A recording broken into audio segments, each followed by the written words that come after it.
अहंकार की सजा बहुत समय पहले एक विशाल और भव्य साम्राज्य पर रानी जरीन का शासन था। वह अपनी अनुपम सुंदरता के लिए प्रसिद्ध थी, लेकिन उसकी सबसे खास विशेषता थी उसके लंबे सुनहरे बाल जो सूरज की किरणों की तरह चमकते थे। वह अपनी सुंदरता पर इतनी गर्वित थी कि उसे विश्वास था कि दुनिया में उससे सुंदर कोई नहीं है।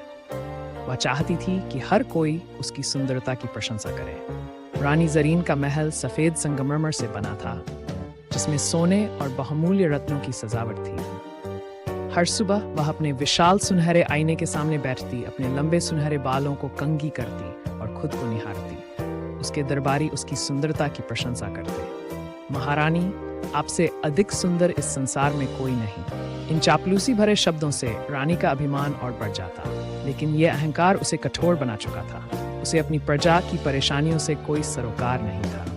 एक दिन एक बूढ़ी भिखारिन महल में आई। उसके कपड़े पुराने और फटे हुए थे, चेहरा झुर्रियों से भरा था और आंखों में दुख था। वह झुककर बोली, हे महान रानी, मेरे बच्चे भूखे हैं, कृपया मुझ पर दया करें और सहायता करें। रानी जरीन ने घृणा से उसकी ओर देखा और ठहाका लगाकर बोली, तुम्हारी बदसूरत शक्ल देखकर मेरा मूड खराब हो गया, जाओ यहाँ से निकलो।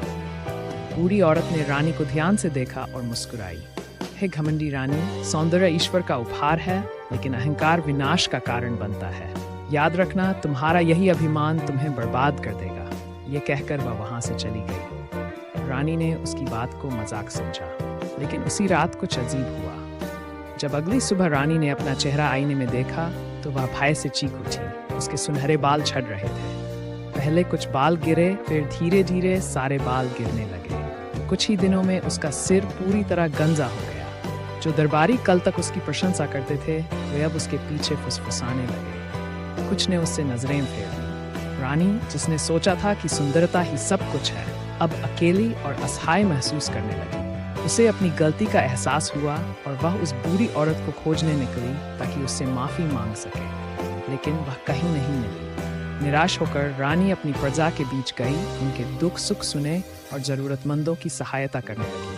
समय के साथ लोगों ने देखा कि उनकी रानी बदल चुकी थी। अब वह वही घमंडी और कठोर शासक नहीं रही थी। हालांकि उसके सुनहरे बाल कभी वापस नहीं आए, लेकिन उसकी दयालुता और नम्रता ने उसे लोगों का सच्चा सम्मान दिला दिया। अंत में उसे यह सीख मिली कि वास्तविक सुंदरता चेहरे में नहीं, बल्कि दिल में होती है।